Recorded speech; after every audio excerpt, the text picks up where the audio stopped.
Request host to mute everyone, सबको mute कर सकते हैं। मैं होस्ट को बोलूंगा Manikangan Prabhu, you can make me co-host also. हाँ, so I am not a host, अभी मैं होस्ट नहीं हूँ, तो मणिकंगन प्रो से मैं रिक्वेस्ट करूंगा कि मुझे को होस्ट बना दें। और या फिर Vipin Prabhu, you can also do, you can also mute everyone. Okay okay, so I hope now recording is going on and we are live on Facebook also, Manikangan Prabhu can see that. Okay, तो आप सबका बहुत बहुत स्वागत है गीतामृतम के 57वें सत्र में। और आप सबके प्रयास के कारण ही हम भगवत गीता पे कुछ चर्चा कर पा रहे हैं। तो मैं आशा करता हूँ कि आपका उत्साह ऐसे ही बना रहेगा, जिससे हम खुद भी लाभान्वित हो और दूसरे लोगों को भी हम लाभान्वित कर पाए। ओके, तो नाउ टुडे हम आज डिस्कस करेंगे श्रीमद् भगवत गीता के 9वें अध्याय का एक श्लोक, जो कि मैं आपको शेयर करने जा रहा हूँ अभी। और आप मुझे बताइएगा कि आपको क्लियर दिख रहा है कि नहीं। तो मैं आशा करता हूँ कि आपको ये दिख रहा होगा क्लियर। तो ये है अध्याय नंबर 9 और श्लोक संख्या 29, चैप्टर 9 एंड वर्स नंबर 29। ये बहुत प्रसिद्ध श्लोकों में से एक है, one of the most famous versus. तो मैं श्लोक पढ़ूंगा, फिर हम चर्चा शुरू करेंगे। और मैं आपको एक बहुत ही सुंदर स्टोरी सुनाऊंगा, story in the sense incident. I will recite a very beautiful incident today. And that incident, वो जो घटना है, वो इस बात को प्रमाणित करेगी कि भगवत गीता के जितने भी श्लोक हैं जो कि भगवान बोलते हैं, वो सब बिल्कुल सत्य है। तो श्लोक इस प्रकार है। समोहम सर्वभूतेषु न मे द्वेषस्ति न प्रियः, ये भजन्ति तु मां भक्त्या मयि ते तेषु चाप्यहम्। समोहम सर्वभूतेषु न मे द्वेषस्ति न प्रियः, ये भजन्ति तु मां भक्त्या मयि ते तेषु चाप्यहम्। एक बार और पढ़ लेते हैं, आप लोग भी जहां पे हैं वहीं से रिपीट कर सकते हैं। समोहम सर्वभूतेषु न मे द्वेषस्ति न प्रियः, ये भजन्ति तु मां भक्त्या मयि ते तेषु चाप्यहम्। अनुवाद पढ़ते हैं इसका। अनुवाद इस प्रकार है। मैं ना तो किसी से द्वेष करता हूँ, ना ही किसी के साथ पक्षपात करता हूँ। मैं सबों के लिए संभाव हूँ, किंतु जो भी भक्ति पूर्वक मेरी सेवा करता है, वह मेरा मित्र है, मुझ में स्थित रहता है और मैं भी उसका मित्र हूँ। अनुवाद एक बार और पढ़ते हैं। मैं ना तो किसी से द्वेष करता हूँ, ना ही किसी के साथ पक्षपात करता हूँ। मैं मतलब कौन? भगवान कृष्ण बोल रहे हैं। मैं सबों के लिए संभाव हूँ, किंतु जो भी भक्ति पूर्वक मेरी सेवा करता है, वह मेरा मित्र है, मुझ में स्थित रहता है और मैं भी उसका मित्र हूँ। हम प्रारंभ करने से पहले प्रार्थना बोलेंगे।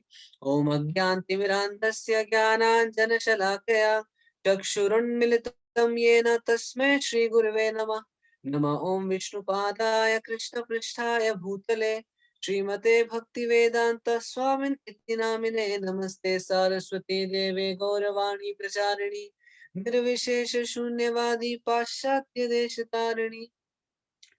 ठीक है, तो देखिए बहुत सिंपल है, सरल है। श्लोक में भगवान बोल रहे हैं कि देखो भाई, मैं किसी से द्वेष नहीं करता हूँ और किसी का पक्षपात भी नहीं करता हूँ, मतलब मैं बायस्ड नहीं हूँ। किसी का पक्ष लेना, किसी का पक्ष ना लेना, ऐसा नहीं करता मैं। लेकिन अपने ही बात को थोड़ा सा कॉन्ट्रडिक्ट करते हुए भगवान एक बात बोल रहे हैं कि जो भी मेरी भक्ति पूर्वक सेवा करता है, लेकिन वो मेरा मित्र है और मैं भी उसका मित्र बन जाता हूँ। तो ऐसा लग रहा है कि भगवान अपनी ही बोली हुई बात को कॉन्ट्रडिक्ट कर रहे हैं। पहले तो बोल रहे हैं कि मैं तो किसी के प्रति पक्षपात नहीं करता, लेकिन फिर स्वयं ही बोल रहे हैं कि जो मेरी भक्ति पूर्वक सेवा करता है, मैं उसका फ्रेंड बन जाता हूँ। तो हम श्लोक में आज यही समझेंगे कि ये श्लोक में भगवान क्या बोलना चाह रहे हैं। क्या भगवान पक्षपात करते हैं कि नहीं करते हैं, ये हम समझेंगे। और बहुत सुंदर सुंदर घटनाओं से भी हम इसको समझेंगे। तो सबसे पहले हम श्लोक पे आते हैं और श्लोक से मैं आपको संस्कृत के शब्दों से समझाता हूँ कि भगवान यहाँ पे क्या बोल रहे हैं। अगर हम संस्कृत शब्दों से समझेंगे तो श्लोक हमको याद हो जाएगा हमेशा के लिए। तो सबसे पहले भगवान बोल रहे हैं समोहम, समो अहम। समो अहम का मतलब है कि मैं सेम रहता हूँ, संभाव रहता हूँ। इसके साथ अहम मतलब मैं। सर्वभूतेषु, सर्व मतलब जानते ही हम, सर्व मतलब समस्त या सारे। भूतेषु मतलब भूत। अब भूत मतलब वो लाल सींगों वाला और दांत वाले भूत की बात नहीं हो रही है यहाँ पे। भूत जीवात्मा को भी बोलते हैं। सर्वभूतेषु, न में, न मतलब नहीं, में मतलब मुझको। द्वेषस्ति, द्वेषो अस्ति, द्वेष मतलब हमको पता ही है। द्वेष मतलब किसी से चिढ़ना, है ना। किसी को पसंद ना करना। वैसे तो वास्तविक द्वेष का मतलब होता है कि जब दूसरे लोग सुखी हो और हमको दुख हो तो उसको द्वेष बोलते हैं।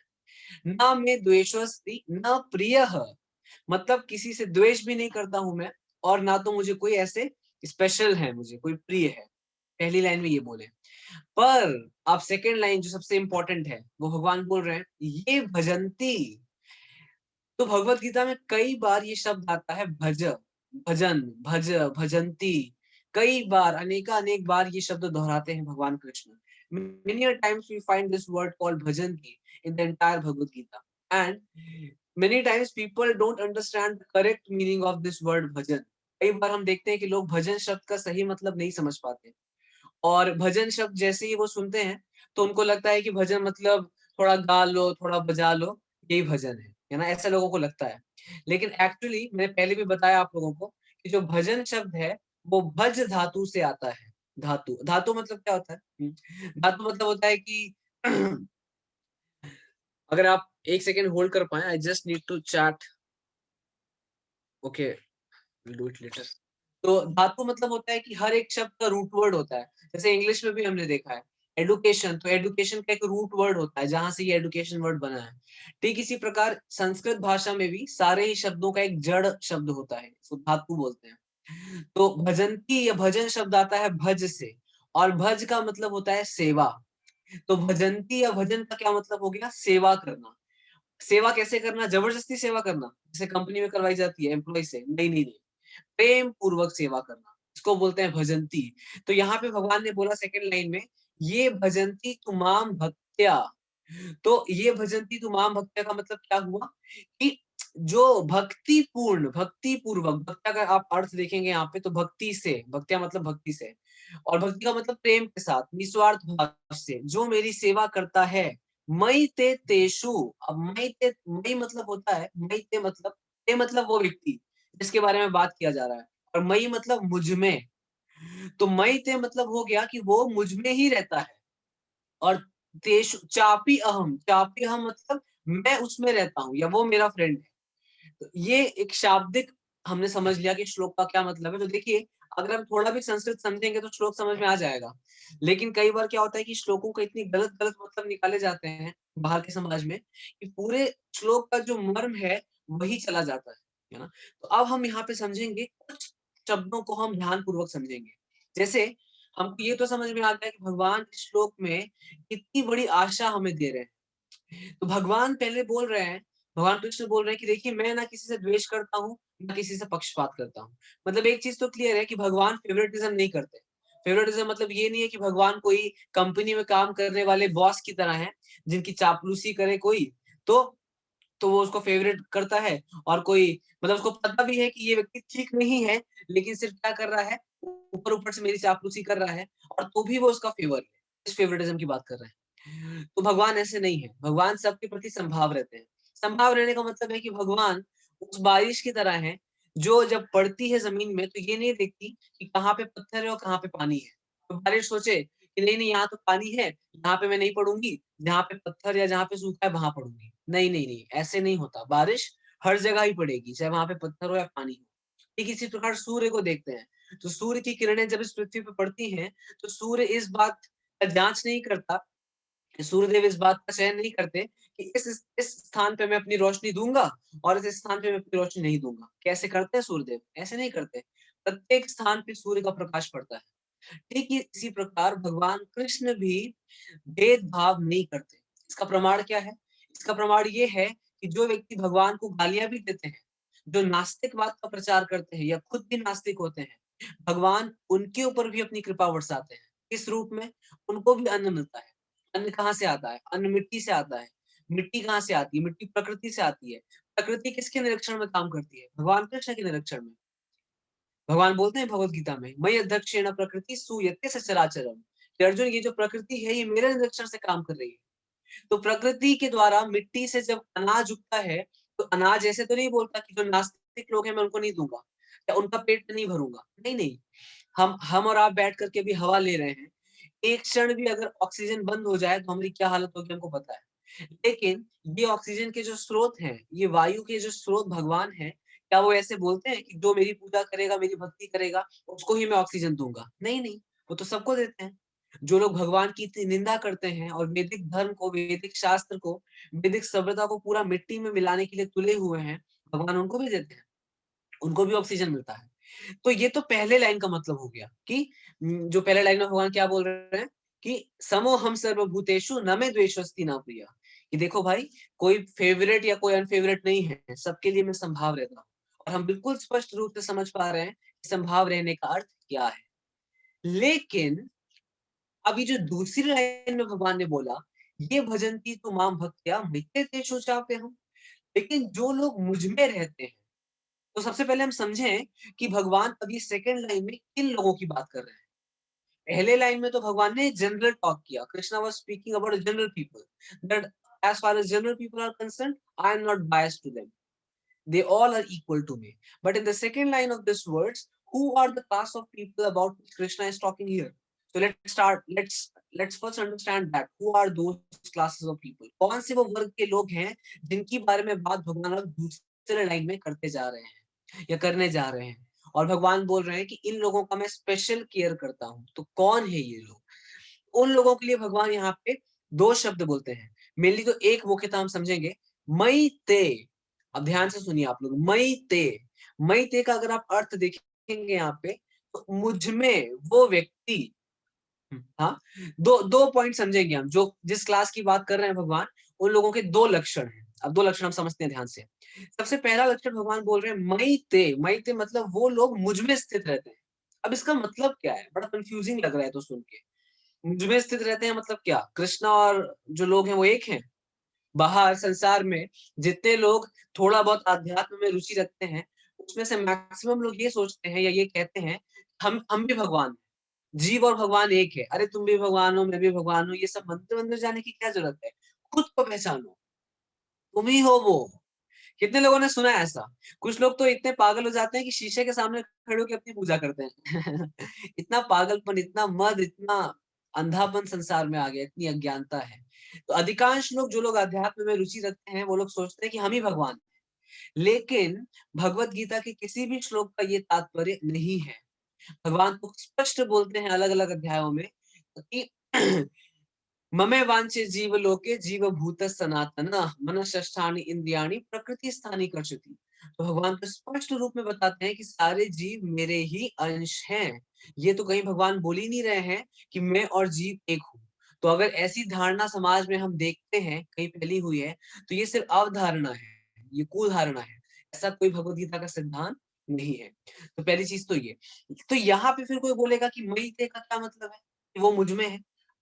वो मुझ में है इसका मतलब है कि उनकी चेतना पूर्ण रूप से मुझ में लगी हुई है। मतलब वो दिन रात किसके बारे में सोचते हैं?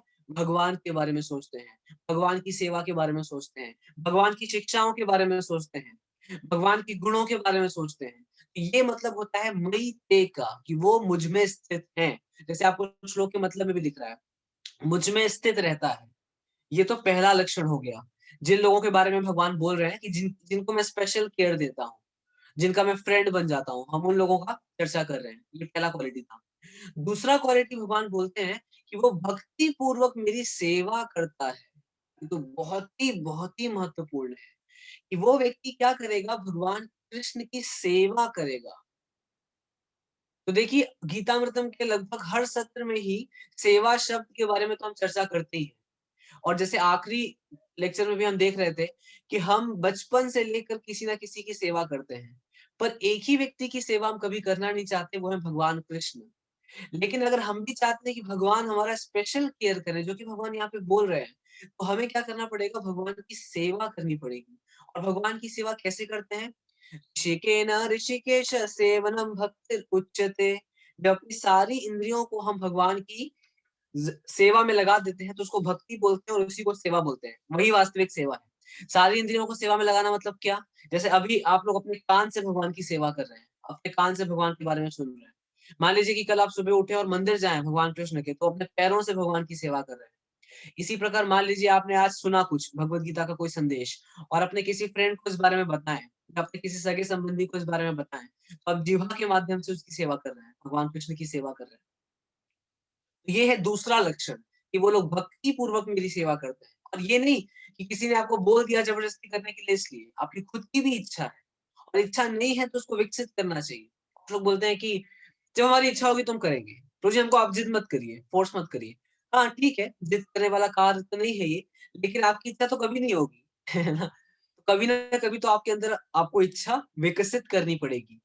Sometimes, at least some or other time, you have to give birth in yourself the desire to serve Krishna. तो ये दो लक्षण है ऐसे लोगों का जिनके साथ भगवान क्या करते हैं, भगवान इनके साथ करते हैं ये भजन्ति तुमाम भक्त्या मैते तेषु चाप्यहम्, कि मैं उनका फ्रेंड बन जाता हूँ। मैं भी उसका मित्र हूँ, किंतु जो भी भक्ति पूर्वक मेरी सेवा करता है वह मेरा मित्र है, मुझ में स्थित रहता है और मैं भी उसका मित्र हूँ। तो देखिए इस संसार में भौतिक जीवों की भौतिक संसार में जो जीवात्माएं हैं, आत्माएं हैं जो, उनकी ऐसी वृत्ति होती है कि मेरे बड़े लोगों से दोस्ती हो जाए। ऐसा है कि नहीं है? कितने लोगों को लगता है? कभी ना कभी तो हमारे अंदर ऐसा डिजायर आता ही है, कोई एक्सेप्ट करे या ना करे, कि हमारी दोस्ती किससे हो जाए, बड़े बड़े लोगों से हमारी दोस्ती हो जाए। कॉलेज में भी हम देखते हैं कि जब कॉलेज में जाते हैं तो कॉलेज में लोगों का ऐसा इंक्लिनेशन होता है कि किसी ग्रुप में मैं आ जाऊं, है ना? या तो कोई अगर पढ़ाकू टाइप का स्टूडेंट होगा तो वो सोचेगा कि जो पढ़ाकू वाला ग्रुप है मैं उसमें आ जाऊं। कोई अगर थोड़ा लोफर टाइप का, गुंडे टाइप का होगा तो वो सोचेगा कि जो थोड़े स्टड, थोड़े मवाली टाइप के, मैं उनके ग्रुप में आ जाऊं। इस तरह से लड़कियां माताएं होंगी तो वो सोचेंगी कि मैं माताओं के ग्रुप में आ जाऊं। तो सबकी इस संसार में ऐसी इच्छा होती है कि मैं किसी न किसी ग्रुप में आ जाऊं। एवरीवन हैज दिस डिजायर कि मेरा कोई फ्रेंड बन जाए, मैं किसी के ग्रुप में आ जाऊं। अब देखिए फ्रेंडशिप तो ऐसी टेंडेंसी या ऐसा वृत्ति है कि जब बच्चा बहुत छोटा होता है तब से ही वो सीख जाता है। बाकी सारे रिश्ते तो हम जो इस संसार में देखते हैं वो बनाए जाते हैं, लेकिन दोस्ती का जो संबंध है ये तो बचपन से ही हमें अपने आप से आता है। जीवन का कोई वो काल नहीं होता जिसमें हमारा कोई फ्रेंड ना हो, और जिनके नहीं होते हैं वो बहुत फ्रस्ट्रेटेड होते हैं वो लोग। तो यहाँ पे भगवान एक दोस्ती का हाथ बढ़ा रहे हैं, और ऐसी दोस्ती कि जो हमने कर ली तो कभी कभी कभी भी धोखा नहीं मिलेगा पूरे जीवन में, और इस जीवन के बाद भी, इस जीवन में भी और इस जीवन के बाद भी। भगवान यहाँ पे मित्रता का हाथ आगे बढ़ा रहे हैं, और उस मित्रता की कुछ कंडीशंस, कुछ शर्तें भी भगवान रख रहे हैं, जिसमें हमने दो शर्तें देखी है ना। अब पहली शर्त क्या थी कि वो मुझ में स्थित होते हैं। मुझ में स्थित मतलब उनकी चेतना पूर्णता मेरे में लगी होती है। भगवान में चेतना लगाने का सबसे सरल तरीका होता है भगवान के दिव्य नाम का प्रतिदिन जप। हरे कृष्णा कृष्ण कृष्ण हरे हरे, हरे राम राम राम हरे हरे। और दूसरा तरीका क्या है भगवान में चेतना लगाने का? भगवान के बारे में पढ़ना। जैसे आप लोग अभी जब ये सुन रहे हैं तो कम से कम 20 मिनट या 25 मिनट के लिए तो भगवान में चेतना लगी रही है, कृष्ण के बारे में सोच ही पा रहे हैं। बाकी पूरे दिन तो हम मूवी स्टार्स के बारे में, या अपने कुछ सगे संबंधियों के बारे में, या फिर अभी इंडिया ने क्रिकेट जीता तो उसके बारे में, है ना कुछ तो हम सोचते ही रहते हैं। लेकिन कम से कम जब हम इस तरह से जुड़ते हैं 20 25 30 मिनट के लिए, तब तो हम भगवान कृष्ण के बारे में सोच पाते हैं। तो अभी ये वाली शर्त हम पूरी कर रहे हैं, भगवान में स्थित हो गए हम आधे घंटे के लिए। और दूसरा क्या, जब हम भगवान में स्थित होते हैं, भगवान के बारे में सुनते हैं, तब हमारे अंदर भगवान की भक्तिपूर्ण सेवा करने की भी इच्छा उत्पन्न होती है, जो कि भगवान यहाँ पे दूसरी शर्त में बोल रहे हैं, है ना। अब शर्त सुन करके लोगों को थोड़ा नेगेटिव सी फीलिंग भी कभी कभी आती है ना। नेगेटिव सी फीलिंग इन द सेंस, लोगों को लगता है कि अरे ये क्या है, शर्त वर्त क्या होता है। लेकिन शर्त ऐसी नहीं है जैसी इस संसार में हम देखते हैं। भगवान जब कोई उपदेश या कोई प्रपोजल देते हैं तो उस प्रपोजल को पूरा करके सिर्फ लाभ हमारा ही होता है। तो यहाँ पे भी भगवान एक प्रपोजल दे रहे हैं जिससे हमारा ही लाभ होगा। तो देखिए, आप कभी कभी लोगों को लग सकता है कि जब भगवान संभाव रहते हैं तो फिर भगवान ऐसे क्यों करते हैं कि जो उनकी सेवा करता है उनके मित्र बन जाते हैं और बाकी सबके प्रति न्यूट्रल रहते हैं। तो देखिए इसमें कोई कॉन्ट्रडिक्शन नहीं है, इसमें कोई विरोधाभास नहीं है। कैसे? एक उदाहरण से समझते हैं। कोई भी एक सभ्य पुरुष या कोई भी एक सभ्य माता हर बच्चे से प्रेम करते हैं, है ना। कोई भी सड़क पे भी बच्चा दिख जाता है तो उसके प्रति भी दया होती है। बाहर कोई घर में सगे संबंधी के बच्चे हैं, भाई का बेटा बेटी है, या कोई भतीजे हैं, भांजे हैं, सबके प्रति उनका अच्छा बिहेवियर होता है। लेकिन उनके जो खुद के बच्चे हैं उनके प्रति कैसा बिहेवियर होता है?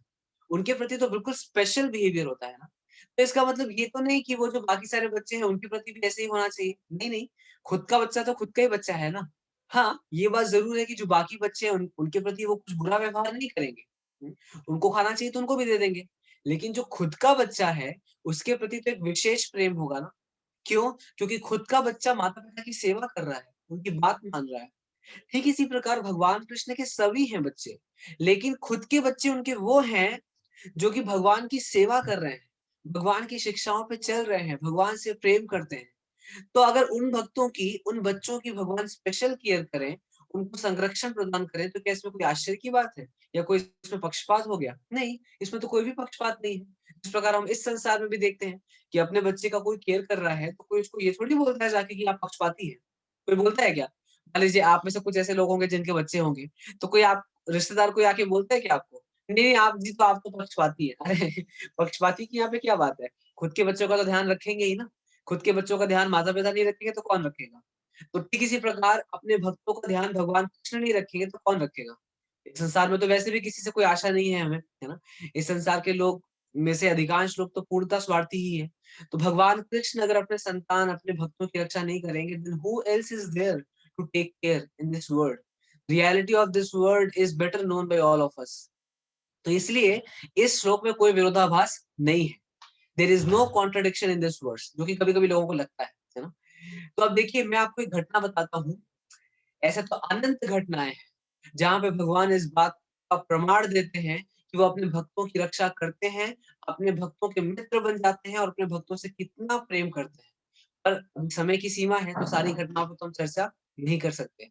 तो भगवान कृष्ण का एक बहुत ही अद्भुत रूप है, जिनका नाम है जगन्नाथ। तो any one of you can share the photo of Shri Jagannath? आप में से अगर कोई शेयर कर सके सुंदर सा फोटो जगन्नाथ जी का, जगन्नाथ बलदेव सुभद्रा का, then we'll start this incident which happened some years and years back. तो भगवान कृष्ण का एक बहुत ही अद्भुत और बहुत ही सुंदर रूप है जिनका नाम है श्री जगन्नाथ। और जैसे कि भगवान यहाँ पे बोलते हैं समोहम सर्वभूतेषु, कि मैं सबके प्रति संभाव रखता हूँ, चाहे वो किसी भी पंथ का व्यक्ति हो, चाहे कोई भी हो। तो एक ऐसी अद्भुत घटना श्री जगन्नाथ जी भगवान कृष्ण ने घटित किया जिसको आप सुन करके हैरान हो जाएंगे। तो मैं आपको जल्दी से वो घटना सुनाता हूँ। आई वुड रिक्वेस्ट यहाँ पे मनी कंगलप्रू, can you please share the photo of Shri Jagannath? या विपिन प्रभु आप भी शेयर कर सकते हैं, any one of you can please share. Okay, तो आई थिंक और भी ये आप देख रहे हैं कि रुद्रपुर के ही जगन्नाथ बलदेव सुभद्रा है।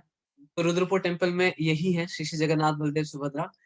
तो ये जो आप एक्सट्रीम, आपका जो राइट हैंड है आपका, उस साइड में जो आप देख रहे हैं ये है जगन्नाथ, ये जो कि स्वयं कृष्ण है। आपका लेफ्ट साइड जो आप देख रहे हैं ये है बलदेव, जो कि बलराम है। और बीच में जो फोटो देख रहे हैं आप येलो में, वो है सुभद्रा, जो कि जगन्नाथ भगवान कृष्ण की छोटी बहन है, कृष्ण और बलराम की।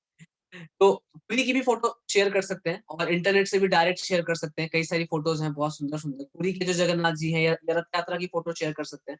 ओके, तो हम सुनते हैं कि क्या घटना घटी, अब ध्यान से सुनिए।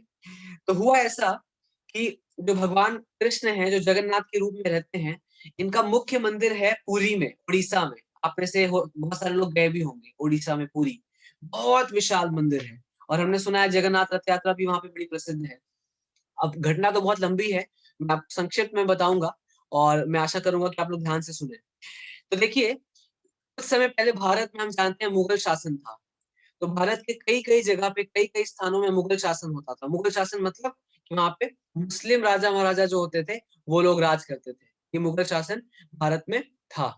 तो इसी तरह से ये इस समय की बात है जब पुरी में भी, जगन्नाथपुरी में, उड़ीसा उत्कल प्रदेश में भी मुगल का शासन था, मुसलमान राजाओं का शासन था वहां पे। तो जो मुसलमान राजा थे उसमें से एक एक राजा थे जिनके एक मंत्री थे जिनका नाम था लाल बेग। क्या नाम था? लाल बेग। आई होप मनी कंगलप्रू यू आर शेयरिंग, है ना? If you can do it fast then we will be very grateful to you. तो उसमें से एक मुगल राजा थे जिनके मंत्री का नाम था लाल बेग। ध्यान से सुनिए। तो लाल बेग मुसलमान राजा के मंत्री थे और वो भी मुसलमान ही थे। तो हम देखते हैं कि जो लोग भगवान की भक्ति नहीं करते उनके अंदर बहुत सारे आसुरीय गुण होते हैं, जिसमें से एक आसुरी गुण होता है काम वासना। बहुत कामी होते हैं ऐसे लोग। तो इसी प्रकार जो लाल बेग थे ये भी बहुत कामी पुरुष थे। तो ऐसे ही एक बार ये भ्रमण कर रहे थे तो उन्होंने एक ब्राह्मणी को देखा। और वो जो ब्राह्मणी थी वो उनके पति नहीं थे, विधवा थी वो। और बहुत सुंदरी थी, अति सुंदरी, इतनी सुंदर थी कि कोई देख करके तुरंत मोहित हो जाए। तो लाल बेग ने जब उसको देखा, उस ब्राह्मणी को, तो वो क्या हो गए, एकदम मोहित हो गए। और ब्राह्मणी से बोला कि मैं तुमसे शादी करना चाहता हूँ।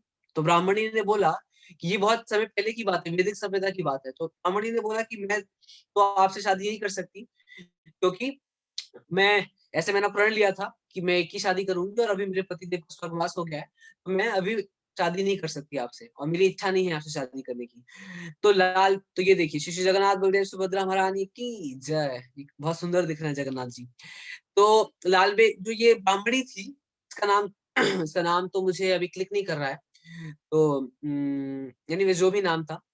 तो ब्राह्मणी ने बोला कि मैं आपसे शादी नहीं कर सकती, मैं अभी अपना जीवन जगन्नाथ जी की सेवा में ही बिताना चाहती हूँ। ये पुरी की बात है ना? उड़ीसा की बात है।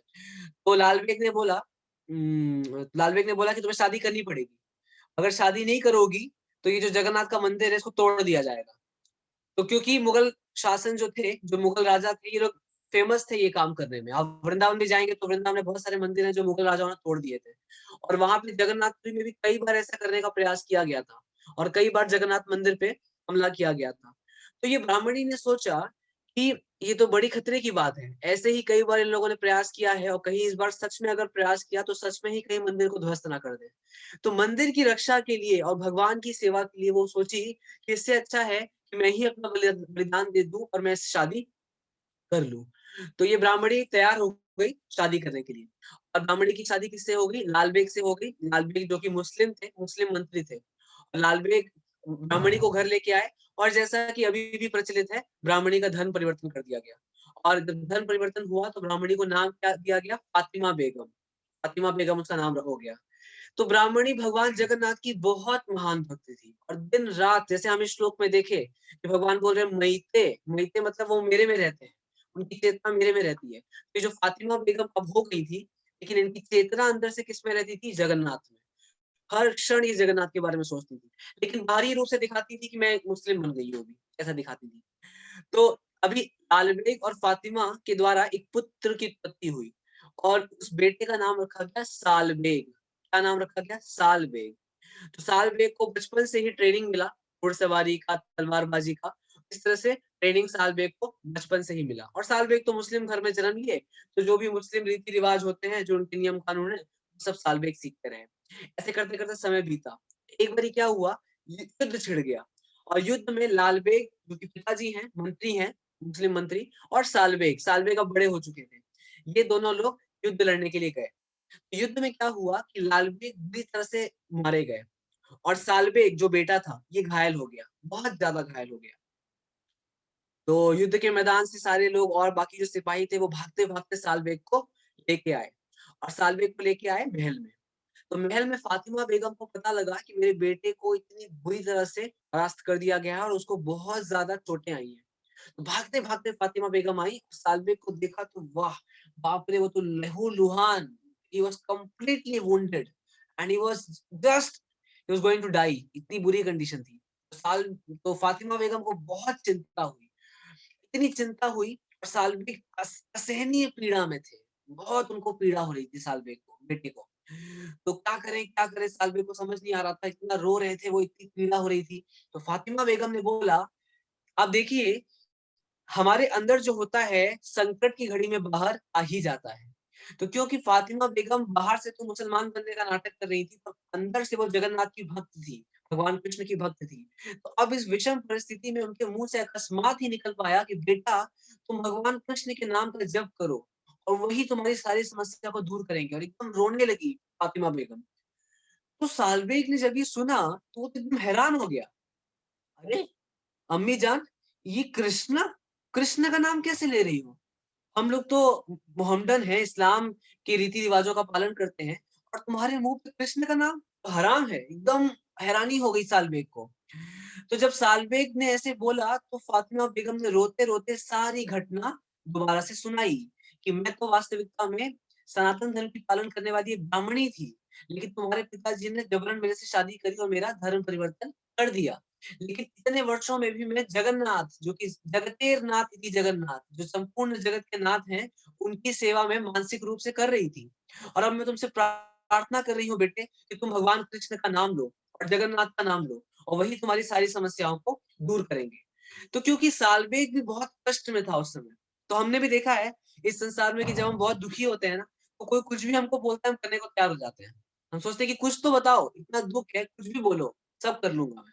तो सालबेग इतने कष्ट में थे कि जब बोला तो देखिए ये अभी आप फोटो देख रहे हैं ना, अभी मैं आपको बताऊंगा ये किस चीज की फोटो है। तो ये देखिए ये फातिमा बेगम, और ये ऐसा हम देख सकते हैं एग्जैक्टली। तो ये फोटो नहीं है, मुझे लग रहा है दूसरी फोटो है, लेकिन ये वही फोटो है जहां तक मैं समझ पा रहा हूँ। ये फातिमा बेगम है और ये सालबेग है। तो सालबेग को वो मरहम पट्टी कर रही है।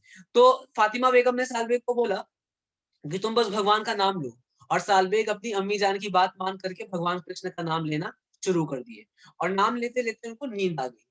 तो जब नींद आई तो उन्होंने क्या देखा सपने में, कि वही जगन्नाथ जो कि श्याम सुंदर कृष्ण है, वो सालबेग के सपने में आए हैं। और सपने में आकर के सालबेग को बोलते हैं सालबेग, सालबेग को जगाते हैं। और सालबेग जब उठते हैं तो एकदम चकाचौंध, एकदम उसमें पूर्ण हो जाते हैं कि ये तो कृष्ण स्वयं मेरे सपने में आ गए। अब क्योंकि ये उत्तर प्रदेश की बात है तो सालबेग को अच्छे से पता था कि जगन्नाथ कैसे दिखते हैं, कृष्ण कैसे होते हैं, अच्छे से पता था। तो सालबेग देखिए कह रही कृष्ण मेरे सपने में, मैं तो इतना पतित मोहम्मदन, मेरे सपने में कृष्ण कैसे आ गए। और कृष्ण ने सालबेग को बोला कि अब तुम्हारी सारी समस्याएं दूर हो जाएंगी और तुम चिंता मत करो। और ऐसा बोल करके सालबेग के सर पे हाथ रखा। जब सालबेग के सर पे हाथ रखा तो जो भी उसके घाव थे एक क्षण में सारे दूर हो गए। और ऐसा कह के श्याम सुंदर कृष्ण जो कि जगन्नाथ के रूप में स्थित है उड़ीसा में, वो अदृश्य हो गए और एकदम से सालबेग की नींद खुल गई। तो जब सालबेग की नींद खुली तो क्या देखता है, हाय हाय सारा घाव गायब हो गया शरीर से, और एकदम ही वॉज कंप्लीटली शॉक्ड, अनस्पीचेबल, बिल्कुल स्तब्ध रह गए सालबेग। और तुरंत अपनी किसके पास गए, फातिमा बेगम के पास गए, अम्मी जान के पास गए। और इतने इतने हृदय, उनका हृदय इतना प्रफुल्लित, इतना भावपूर्ण हो गया कि अपनी अम्मी को बता भी नहीं पा रहे थे कि क्या हुआ। लेकिन फातिमा बेगम तो समझ गई, क्योंकि भगवान के नाम में नाम नामकारी बहुधा निज सर्वशक्ति तत्रार्पिता नियमिता स्मरणे न काला। भगवान बताते हैं कि मैंने अपने नाम में सारी शक्तियां डाल दी है। तो इस नाम की शरण जब कोई लेता है तो ऐसे चमत्कार होना कोई आश्चर्य की बात नहीं है, जो कि सालबेग के साथ हुआ। और अब सालबेग को विश्वास हो गया कि पूर्ण पुरुषोत्तम भगवान कृष्ण ही है। और अब इसके अंदर बहुत उत्कंठा हुई जगन्नाथ के दर्शन करने की। जो आप ये फोटो देख रहे हैं, जगन्नाथ सपने में आए सालबेग के। तो सालबेग सोचे कि अब मुझे जगन्नाथ का दर्शन करना है। और अब कहानी में आया ट्विस्ट। क्या ट्विस्ट आया, हम सबको पता है कि जगन्नाथपुरी ऐसा मंदिर है जहाँ पे सिर्फ किसको एंट्री मिलती है, जो कि सनातन धर्म का पालन कर रहे हैं, हिंदुओं को एंट्री मिलती है। सालबेग तो रहे कट्टर मुस्लिम, ऑफ कोर्स अब तो चेंज हो गए थे वो, लेकिन जाति से तो वो यवन थे, है ना। तो मैं आपको भी एक गीत भी सुनाऊंगा, बहुत सुंदर गीत। अगर समय हुआ और आपके पास समय रहा ना तो हम वो गीत पढ़ेंगे, तो आप पढ़ करके, जो सालबेग ने गीत लिखा था। तो सालबेग गए जगन्नाथपुरी के अंदर जाने का प्रयास किए। अभी आप जगन्नाथपुरी मंदिर का फोटो लगा सकते हैं, मणिकंगन प्रो इफ पॉसिबल। तो सालबेग गए जगन्नाथपुरी मंदिर के अंदर जाने का प्रयास किए, पर किसने पकड़ लिया, पंडो ने। और पंडो ने पूछा कहाँ घुस रहा है ये मुस्लिम, इसको रोको इधर। और रोक के खूब पीटा, पीटने ही जा रहे थे बस कि सालबेग किसी तरह से अपना जान छुड़ा के भागे वहां से। और उनको पता चल गया कि मुझे यहाँ तो एंट्री मिलने वाली नहीं है। लेकिन अब वो पूर्ण कृष्णा भावना भावित हो चुके थे, और दिन रात जगन्नाथ की कथाएं, जगन्नाथ की गाने, भगवान कृष्ण के नाम का जप वो करते रहते थे। एक दिन क्या हुआ कि सालबेग बड़े दुखी होकर के एक जगह पे बैठ गए, और वहां पे एक बूढ़ा व्यक्ति आया। अब कई सारे मत हैं, कुछ बताते हैं कि भगवान स्वयं आए थे। और उसने बोला कि तुम इतने दुखी क्यों हो। सालबेग ने सारी घटना बताई कि मेरे साथ ऐसे ऐसे हुआ, अब मैं जगन्नाथ के दर्शन करना चाहता हूँ, लेकिन ये मुझे अंदर नहीं जाने दे रहे। तो उस व्यक्ति ने बोला कि तुम दुखी क्यों होते हो, भगवान तो कितने दयालु है, दीन बंधु, दीन बंधु, हे कृष्ण करुणा सिंधु दीन बंधु जगत पते, भगवान तो दीन के बंधु हैं, है ना। तो तुम एक काम करो, तुम वृंदावन जाओ, वृंदावन में तुम्हें किसी भी मंदिर में अंदर जाने से रोका नहीं जाएगा, और तुम आसानी से भगवान श्याम, ललित श्याम सुंदर त्रिभंग के दर्शन कर पाओगे। तो सालबेग को बड़ा अच्छा लगा कि अरे वाह, अब तो मेरी इच्छा, चलो जगन्नाथ के रूप में नहीं तो कम से कम कृष्ण के रूप में तो मैं भगवान के दर्शन कर ही लूंगा। तो सालबेग उड़ीसा से कहाँ चल के आए, वृंदावन। अब ये आज के समय की बात नहीं है जब फ्लाइट ले ली, भुवनेश्वर से बैठ गए, मथुरा पे उतर गए, दिल्ली में उतर गए, नहीं नहीं, पैदल। कितना हजार किलोमीटर है, 2000 किलोमीटर है। उड़ीसा से वृंदावन, भुवनेश्वर, उड़ी से वृंदावन का जो दूरी है वो 2000 किलोमीटर है। तो 2000 किलोमीटर सालबेग चल के आए वृंदावन। और वृंदावन में भगवान के दर्शन करके ऐसे प्रफुल्लित हुए कि मानो अनंत जन्मों की तृष्णा बुझ गई हो भगवान के सुंदर रूप को देख करके।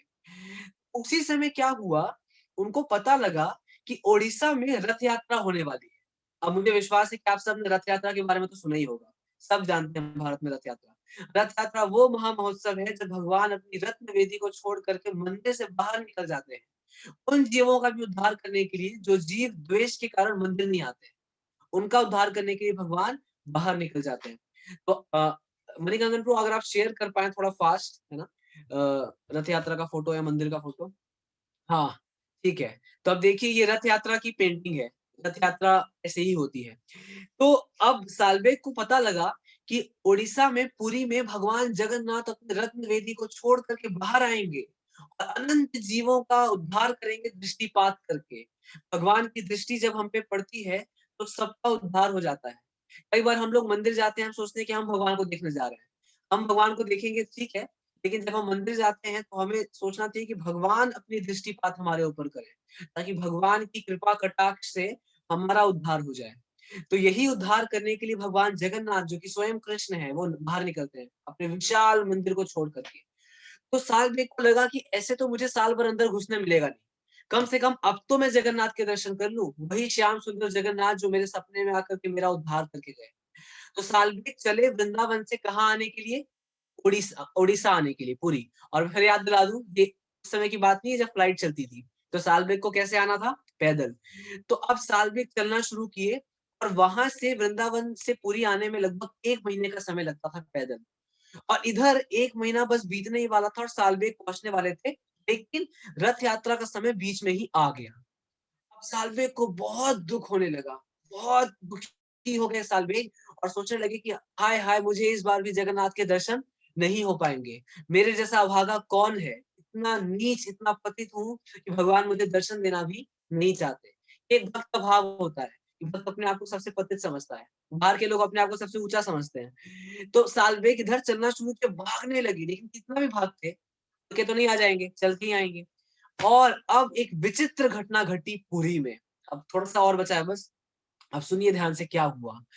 तो पुरी में ये देखिए रथ यात्रा की सीन है। ये जो आप पीछे मंदिर देख रहे हैं, ये है मंदिर। एग्ज़ैक्टली ऐसे ही है। एकदम एग्ज़ैक्ट फ़ोटो है ये।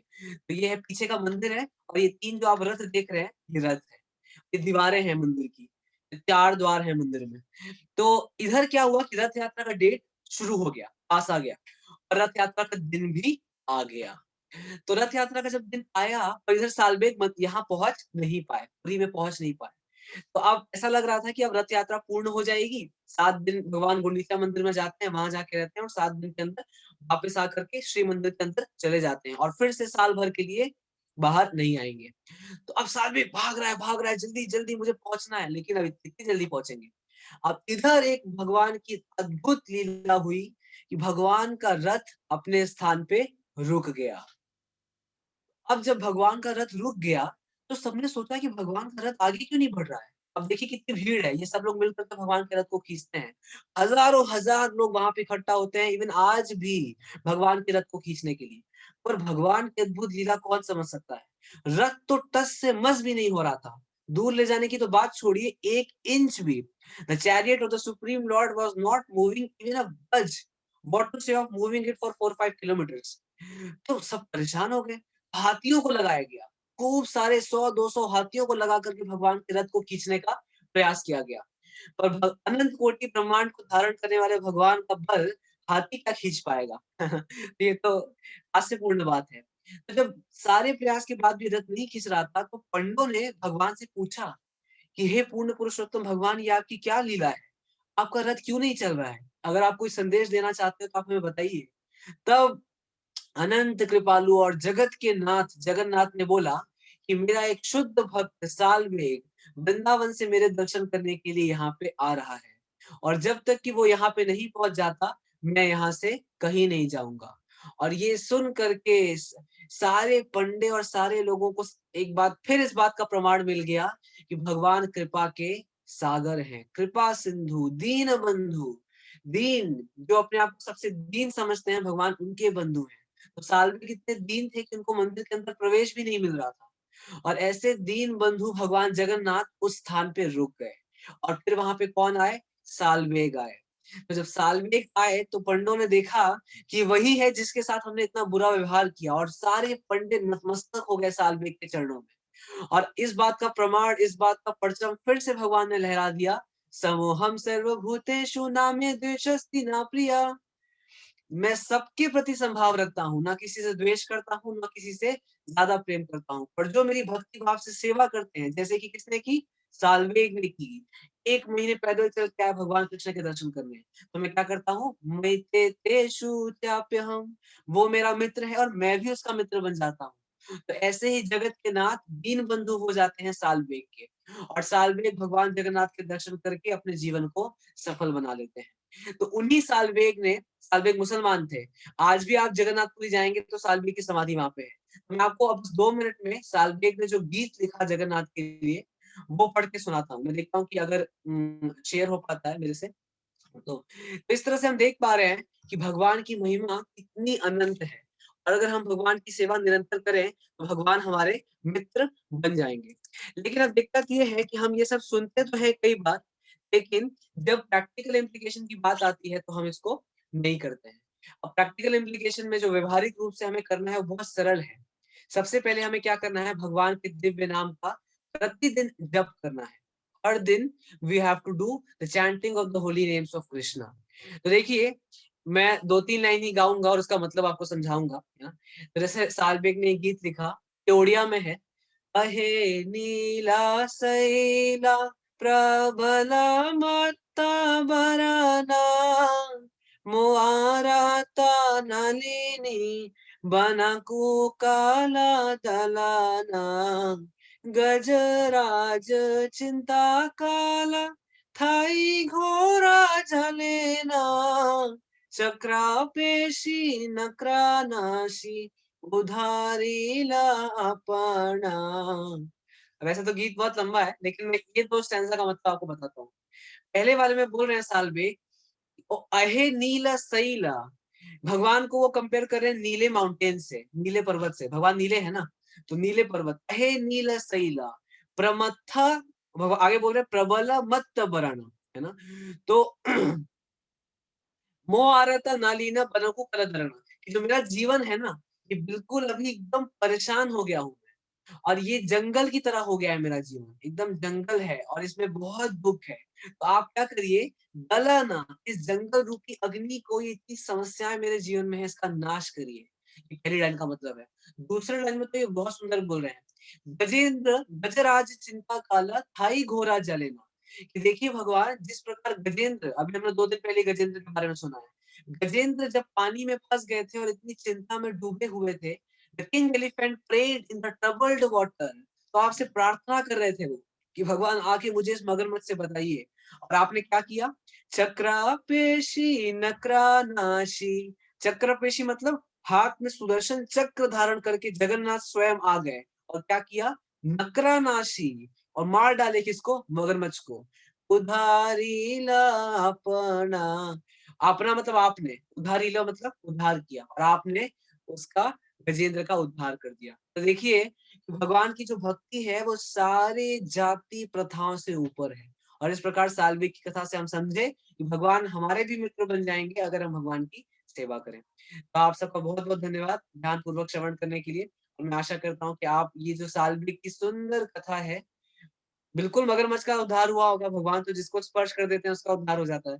तो मगरमच्छ की हत्या करी भगवान ने, तो मगरमच्छ को तो वैकुंठ मिला होगा। तो इसी प्रकार हम समझते हैं ये श्लोक, और इस श्लोक का अच्छे से हम पालन करें और भगवान की सेवा करें। सेवा करने का मतलब सिर्फ सोचना नहीं है, कुछ प्रैक्टिकल करना है। आप जहाँ पे भी रहते हैं लोगों को बताइए भगवान के बारे में, भगवान के नाम का जप करिए। अगर रुद्रपुर में रहते हैं तो मंदिर आइए, मंदिर में की सेवाएं हैं। ये जहाँ पे भी रहते हैं वहाँ पे इस्कॉन मंदिर तो हो गई, वहाँ पे आप जा सकते हैं। तो आज के लिए इतना ही, बहुत बहुत धन्यवाद। अभी किसी का कोई प्रश्न है तो पूछ सकते हैं। ग्रंथराज श्रीमद् भगवद गीता की जय। तो कितने लोग चाहते हैं कि जगन्नाथ जी की ऐसी अलग अलग अद्भुत कथाएं हम हर टर्न पे चर्चा करें? बहुत सारी कथाएं, जगन्नाथ जी की अनंत कथाएं, अनंत। तो जगन्नाथ जी की कथा आप सुनेंगे तो जगन्नाथ जी के प्रति आपका आसक्ति बहुत होगा। चलिए मैं हर टर्न पे आपको एक एक कथा सुनाऊंगा जगन्नाथ जी की। ठीक है, किसी का कुछ प्रश्न है तो पूछ सकते हैं, नहीं तो हम इसको रैप अप करते हैं। आपको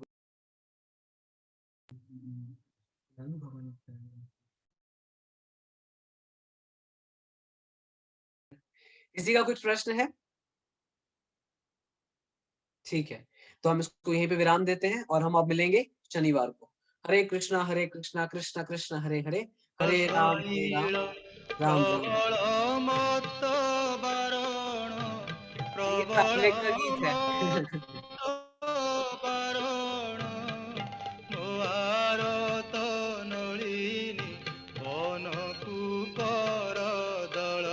आप लोग आनंद लीजिए गीत का, सात्विक के गीत का।